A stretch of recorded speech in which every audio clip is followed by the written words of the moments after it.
I'm Catherine Fletcher from the Department of History at Swansea University, and my new book, The Black Prince of Florence, is published by Bodley Head in the UK and Oxford University Press in the United States.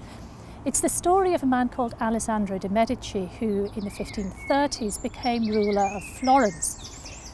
You might say, what is so interesting about that? After all, lots of Medici people ruled the city of Florence. What's interesting about this story, though, is that there's a long-standing tradition that Alessandro was the son of a slave. We know he was illegitimate, and moreover, there's a rumour that his mother was African. So what I've done in this book is really two things. On the one hand, this is a story written for the general reader, not only for academic purposes, which is a fantastic tale of Renaissance intrigue. There's murder, there's scandal, there's betrayal, there are assassinations, there are all the things that we associate with that sort of world of the Borgias and the Medici, the 16th century Machiavellian stereotype, if you like, which I have to say is quite unfair to the real life Machiavelli. But then we've also got this other story, and the other story is about race. It's about slavery. And that tradition around Alessandro allows me to get into lots of areas of the Renaissance past that are perhaps not so familiar. So I can talk about the African drummer who probably played at the Medici court. I can talk about cardinals trying to chase down their escaped slaves.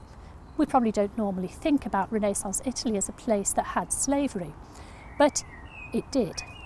And one of the reasons this story fascinated me so much was the possibility of bringing those two strands, the familiar Renaissance intrigue and the less familiar Renaissance tales of race, together into one place.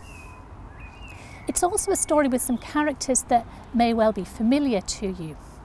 Michelangelo is there working away in the Medici chapel for a while. The ghost of Machiavelli is haunting this story, although he's died before it really gets going. At least one of the people in this story will probably be familiar to British readers, and that's Pope Clement VII. We know about Pope Clement VII because he is the man who refused to give Henry VIII his divorce from Catherine of Aragon. And part of the reason he did that is because Clement was trying to get his nephew Alessandro, the Black Prince, into power in Florence with the help of Catherine of Aragon's relatives.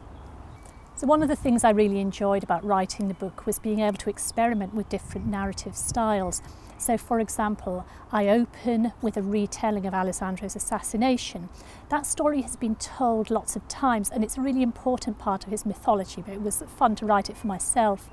And I also enjoyed giving readers an account of some really raw source material from the interrogation records where one of Alessandro's servants is quizzed about a murder that his master may have ordered.